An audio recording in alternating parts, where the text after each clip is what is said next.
Thanks. This indeed is going to be a talk about imperfection. It's the anti-perfection talk. And talking of imperfections, I have a stutter, so I just want to say that at the beginning because it makes me more comfortable to do so. Another thing on the imperfection front is I realized in the first half of this conference, this morning, that a lot of you can't see the bottom of the screen, so I quickly went through and raised all my slides up a bit. So they're not very symmetrical, but hopefully at least you'll be able to see them. So before I go into the main part of the presentation, here's a little bit about myself. I come from the United Kingdom, but I live in the United States.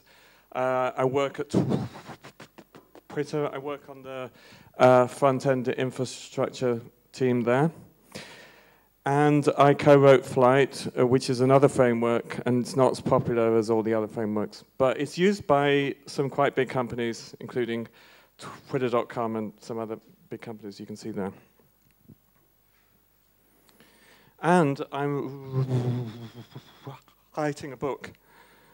And that's the book. And it's coming out in pretty soon, in about 3 or 4 months. And this really is what would happen if Ernest Hemingway wrote JavaScript.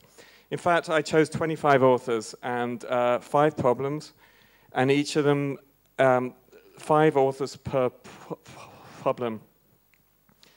And it's about literature, but it's more about JavaScript itself. That JavaScript is so flexible and has so many idioms that you can write it in almost any style you want to. And I used this author's writing JavaScript as a way to show that. So these are the 5 steps to JavaScript perfectionism. This is a historical trip, a historical journey into how we got to be JavaScript perfectionists. Stage 1 is discovery. This is what JavaScript looks like to most people coming in. And as you all know, it has a deceptively simple syntax, but a lot of crazy shit that's hidden and you only find out about later. And so here's the first explorers coming, and they say it. And it's like Java. They come from Java or C++ maybe, and it looks just the same. And it's like, wow. But in fact, it's even easier because there aren't any types, and you can use the fast statement for everything. And then this guy comes along, sees what's going on. And so that's fairly quickly followed by consternation, in that all the crazy shit that's hidden under in the bottom 90% of the iceberg is seen, and all this weird stuff. So that's consternation, and then that's quickly followed by despair, right? This is your JavaScript developer, and he or she is surrounded in a sea of fiery hell, which is called JavaScript. And then, around 2008, the shining knight came in the guise of Douglas Crockford, who wrote JavaScript, the good parts. And he basically said, throw out all the bits of the language we don't understand and just keep a small subset, and that will solve all the problems you have. And people like that, and people copied what he did and talked about it in the same way that he talked about it. And then you got the JavaScript Police, which is basically, they govern the language and they tell you how to write and what you should use and what you shouldn't. And so you get things like this, right? On Stack Overflow, I forget what the original question was, but the point is, the commenter is saying, use an array instead of an array constructor. and he got 14 points for that, even though it's nothing to do with the problem. It's just like syntax, and we got so crazy about perfection with syntax, and I don't think that's a great thing. So, what's the other side of the coin? Why do we need imperfection? And I'm going to split this section into three, and I think the second section is much longer than the other two, but here we go. So the first thing is technology thrives on open minds. So there's people who are willing to look beyond what they've been told to use and look what else is out there. There's this guy who's looking over, he sees the comma operator. It doesn't look much like a comma operator, but and then these are all the perfectionists here, and they're like, no, we can't look at that thing. We've been told not to use it. But I'm going to demonstrate how the one who's looking beyond the constraints actually solves problems that would not otherwise be solved. And Schmidt has an open mind. He presented this morning, and he used a string constructor, which I was really impressed by, because, for instance, we look at the Google JavaScript developer guide, written by some very smart people, and they're very unequivocal about this. So there's no reason to use wrapper objects for primitive types, is what they're saying. But in his talk this morning, Jed showed he was doing some crazy stuff here. I'm not quite sure what. This is some JavaScript to basically create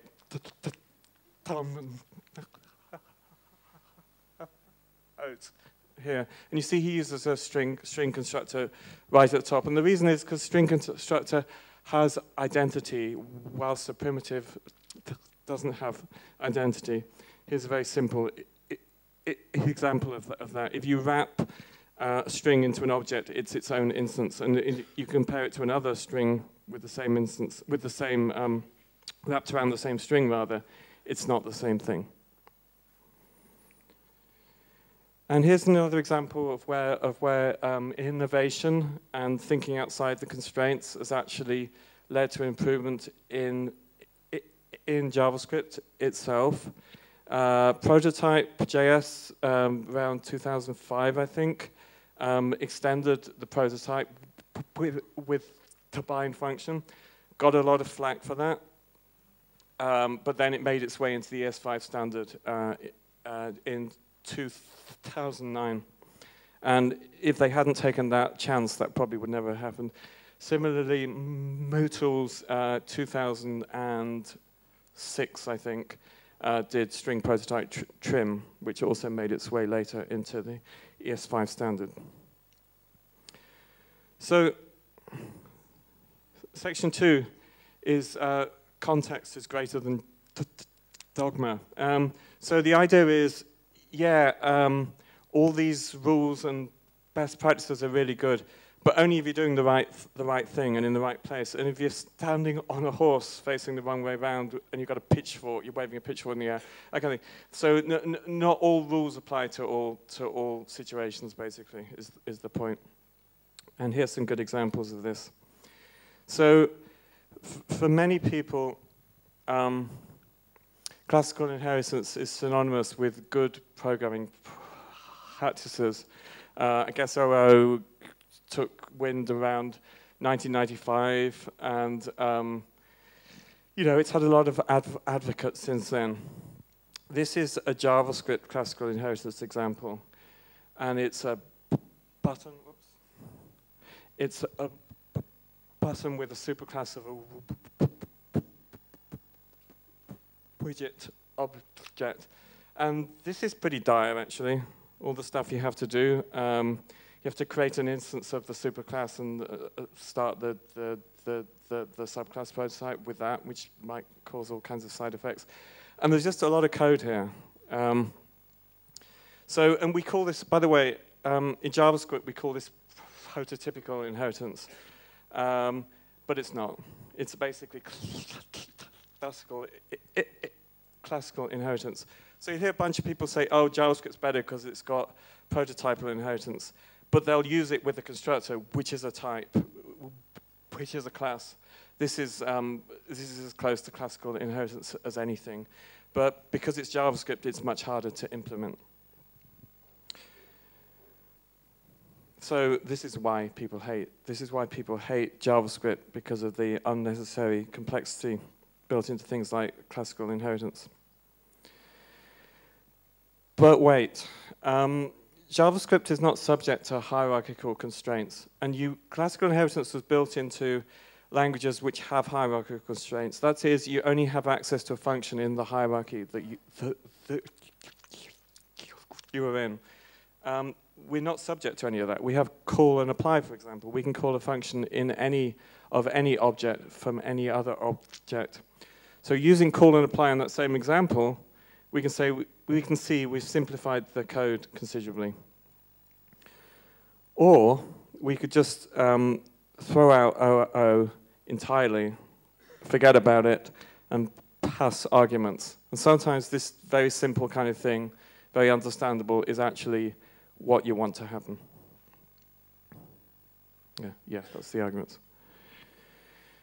Now here's another example of like perfectionism. So this site, JavaScript Garden, which is a very popular site, is quite unequivocal. They're saying only use, saying you must use has own property whenever iterating over any kind of object. Okay, fine. Let's take that as the way to go.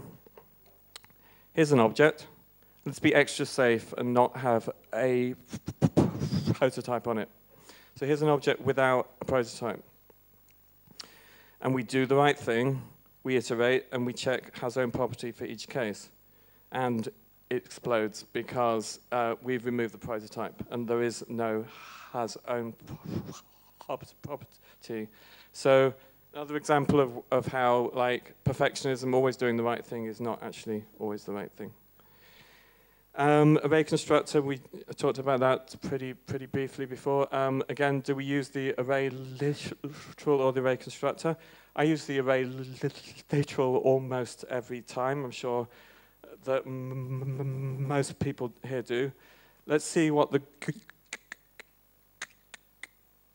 Google style guide says. And indeed, yes, it says you should always use it. Always use array and object literals instead of array and object constructors. However, I found this rather good Google Developer Day talk on V8 performance tuning tricks. And I believe the very first page of the talk says, in hot code, pre-allocate sized arrays. And they're using an array constructor here. So again, context. The context is hot code, code you're going to be calling over and over again. They found it was more performant to use an array constructor. So pre-allocate the size. More importantly, with array constructor, by the way, you can do very cool things. So you've probably seen this. This is from the prototype library. You can repeat a string n number of times. And what this is doing is a join, basically, on an empty array. And the trick is what we do to the gaps between the elements. And so here we're putting our string into the gaps between the elements. And this is another cool one. It creates a range between 1 and the number requested. And what this does is, because an array constructor returns a sparse array, then we apply another array constructor as the second argument, which will effectively be an array with undefined the whole way through. And then we can map that to the index, and the range comes out of it. Not many lines of code, pretty easy, it works. We'd never know that. If we didn't use an array constructor, if we were perfectionists, we'd never find out this. So this is everybody's JavaScript favorite, equality. So again, quite unequivocally, Douglas Crockford in The Good Part says always always use triple equals and not equals equals. However, look at this example. X equals null is exactly equivalent to X triple equals null or X triple equals undefined. And by exactly equivalent, I don't mean it gives the same answer. I mean, if you look at the spec, that's exactly what happens. And null and undefined go together in JavaScript all the time. And it's pretty awkward because usually we treat them both the same way and we just want to know, just tell me if it's null or if it's undefined. I don't really care which. And so just using X equals null is a nice, easy technique to achieve that. And then we have this kind of example. And this is very important. In fact, this is so important, I'm going to go and sit over here and talk about it, because I need to have a conversation with the audience here. This is really important. So type of returns string every single time. You cannot make it not return a string. And the right-hand side is a string too. And we're all adults here, right? We're supposed to be very, very clever and know how to do very complex things like closures and promises and things like that. But apparently, according to the JavaScript Perfectionist, we do not realize that you only need equals equals in this kind of case. We do not realize that a string is equals equals string. And so you do this in a code review, that's really bad. It's, you know, yeah. So anyway, thank you.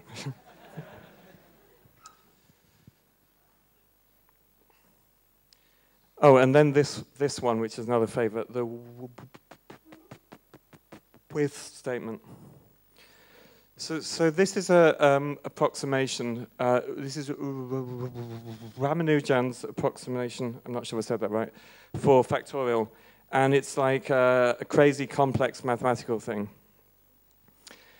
But it's very cool because regular factorial functions only work with integers, and this will work with anything. You can do factorial of 3.6 and it'll give you the answer. Might not always be exactly the right answer, but it's pretty damn close. The only problem is he's using, or we're using to implement it, the math object. A lot of times we're having to use it 6 times, which makes the code kind of hard to read. So what we could do instead is just that. And again, people will frown and people will say it's not safe, it's slow. And it is actually slower. I will grant you it's slower. And I think the V8 optimization guide says they don't optimize for width. So, you know, you've got to make the call. Is it hot code? Do you care? Are you willing to take the performance hit? But if you are, it can greatly simplify the code. The other charge laid against the with statement is that you can make mistakes way too easily, because if the math object doesn't have the things you're referring to inside, then it'll throw undefined. Well, surprise, surprise, the same thing here, exactly. If you don't have the same things, it'll throw undefined. So that's not really a good argument, and I don't know why people carry on with that one. With can also be used as equivalent to the let statement. The let statement is coming in ES6, and it's basically block scope instead of function scope, which is apparently an important thing, because this is our worst nightmare, apparently. When we iterate and we're assigning something inside the iteration, we'll end up with I. We'll end up pointing to the same I for every case. And traditionally, you solve this by wrapping it in function scope, like so. There we are. So now, because we only have function scope, but you can safely use the with keyword to do the same thing by making an object literal there. 100% safe because you've created the thing. You've made the with. You've made I. You've said I is the only key, so you know that. Like, you'd have to be insane to try and make with refer to anything else except for I inside there. It does exactly the same thing. It's just slightly easier. I mean, again, performance hit. Are you willing to take it? So that's the only thing you've got to think about there. And on to one of my favorites, the comma operator. I once wrote an entire blog post about this thing, and I held back from doing it for the longest time, but over the years, or maybe not years, but over several months, I collected many examples of cool examples of use of the comma operator, and I couldn't hold myself back, and in the end, I wrote a whole blog post on it. And this is a true story. A colleague of mine found a piece of third-party code. And by the way, there's lots of third-party code with the comma operator. So another reason to understand it, even if you don't want to use it, you've got to know how other people's code works. Anyway, so he saw this, and I explained it, and he said, but it's really complicated. OK, so let's see. That's the comma operator, and you've got two function calls either side. So how does this really complicated thing work? Well, first you do this, and then you do that. And that's it. Pretty much the easiest thing in the whole of JavaScript. So anyway. So why is it good? Because it lets you do two things when JavaScript expects one thing. Here's an example. You're doing a for loop. Each section of the for statement expects one statement.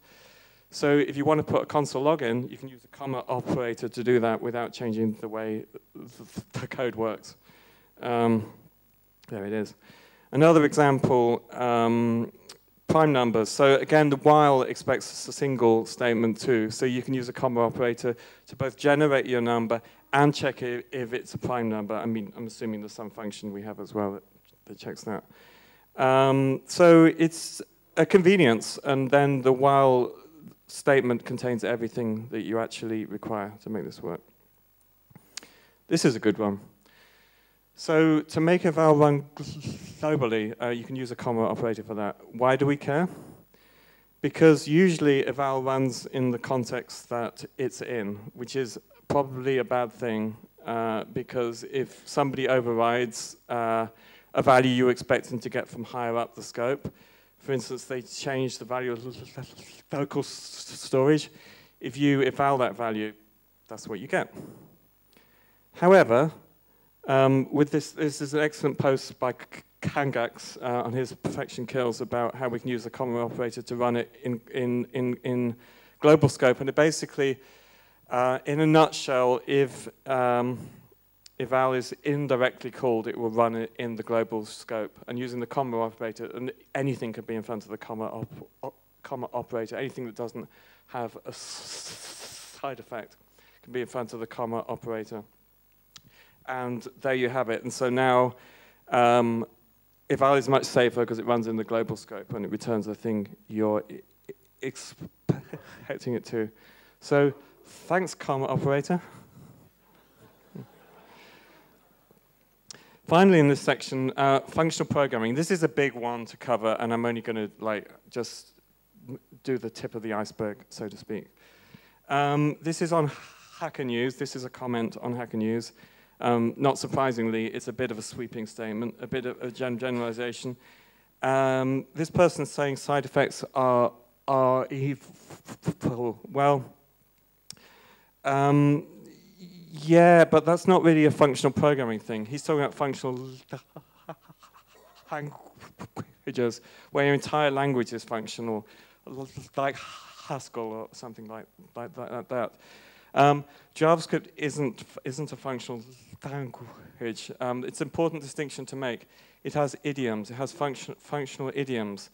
You can use it in many different ways. And these are some of the functional idioms that JavaScript has. So use those idioms. Have fun with them. You don't need to be functionally pure. Side effects are okay. In fact, it's difficult to write JavaScript and not have side effects at some point. It's not impossible, but you're making life much harder for yourself, I think. Final section is another reason not to be to be an imperfectionist, or not to be a perfectionist, is that play is learning. Only through play do we actually grow. Only through doing the things we're not supposed to do. So experiment. Why on earth anyone in their own code, not production code, would be afraid to stray outside the confines that the perfectionists have put down, I do not know. But there are a lot of people who won't. So code outside your comfort zone. It really is a great way to grow and actually understand things. So, so this guy, right? This guy is the future Java developer. He doesn't want to try anything. He doesn't want to play. He's very, very safe. He'll never know how semicolons work. He'll never know how the comma operator works. Scared to do anything wrong. These two here will be up here in a few years, probably giving the same kind of presentation that I'm giving now. This is a tweet that I made along the grounds of like trying things out. This is a mad function, and admittedly in production code you probably shouldn't write this thing. But what this will actually do is generate a massive string, well, depending how large n is, but if n is sufficiently large, a massive stream of this thing, r star equals I plus plus. And so then you'll eval the statement and you'll increment however many times you ask for, and then you'll get factorial there. I was just doing it to experiment, and I liked what I found, and I wanted to share it with people. Here are some actual replies that I got, like that. Like, basically everyone throwing up their hands and saying, how could you possibly, you know, do such a thing? So this is how I felt then. And I was a little bit upset at first, and then I thought, I'm not going to reply to the tweet because I don't want to escalate things and all that.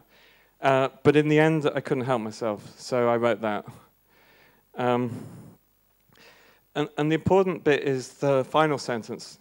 Do I get upset when you don't wear pants at home? The point is, this is not production code. You can do anything you want. You're in control of this thing. And we need to distinguish between professional work and just coding for fun. And the latter, in many ways, is more important as a growth tool. And so, we're nearly at the end. In summary, don't let best practices do your thinking for you. It's not a science. JavaScript is definitely not a science. If you think it's a science, it's going to hurt you because the rules, as we saw with things like has own property, those rules don't apply to every context. There is no panacea. Your code is always going to break sooner or later. You've got to accept that basically, so keep it simple and human readable so it's easier to fix when it actually does. And most importantly, don't take anything I've said seriously here today. Because really, I mean seriously, because I'm just exploring here and you should explore too. And that's it. And here's picture credits, not very interesting. And that's it.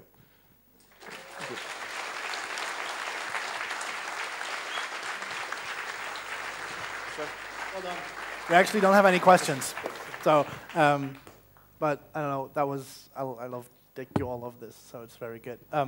This is a wrap for the first day of Web Rebels. How did you like it?